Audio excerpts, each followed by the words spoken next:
Dans ce texte de Luc chapitre 23, nous nous rendons compte d'une chose. C'est que l'un de ces crucifiés a eu foi en Jésus-Christ et a bénéficié de la grâce de Dieu. Maintenant, la question qu'il faut qu'on se pose, c'est comment les païens font-ils pour bénéficier de sa grâce? Ou même un constat clair que nous pouvons nous faire, c'est que les païens bénéficient plus de la grâce de Dieu que les enfants de Dieu, nous l'avons dit tout à l'heure. Ça va choquer peut-être certains d'entre vous. Les païens bénéficient plus de la grâce de Dieu que les chrétiens. Pourquoi sont-ils saisis par une grâce aussi excellente pour laquelle nous nous battons de longues années en tant que chrétiens et en tant qu'enfants de Dieu?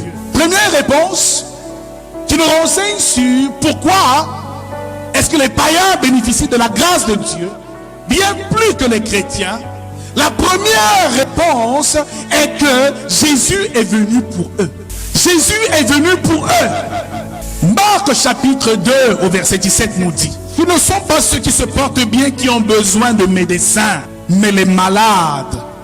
Je ne suis pas venu appeler des justes, mais des pécheurs. Jésus n'est pas venu pour toi, chrétien. N'est pas venu pour nous qui faisons tout ce qu'il faut selon la loi. Jésus est venu pour les malades, les pécheurs.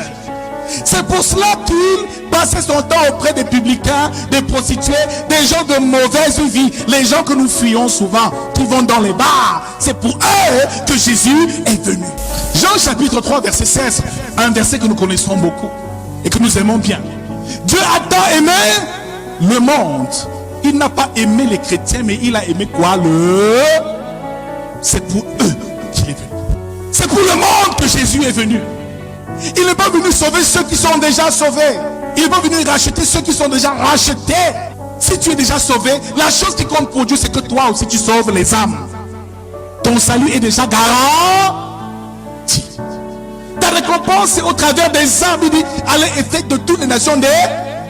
Ta récompense, c'est à travers les disciples que toi-même tu vas faire. Ce n'est plus pour ton salut, parce que le salut, tu l'as déjà reçu, frère.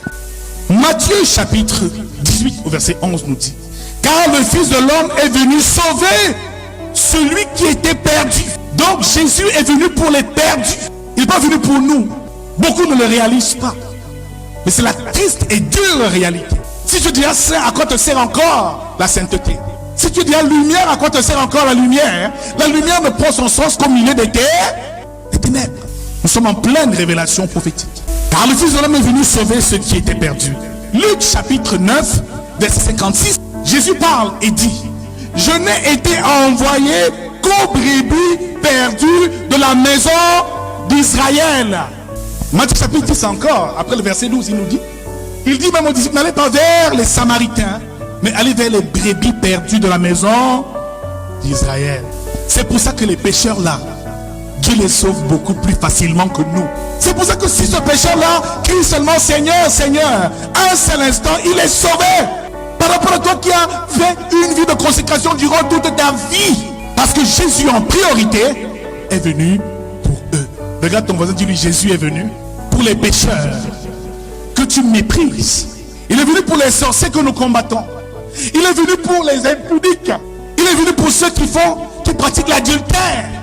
Il est venu pour les bandits, pour les brigands. Il est venu pour ceux qui mènent une mauvaise vie.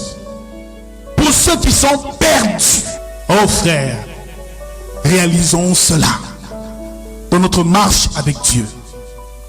C'est pour eux prioritairement qu'il est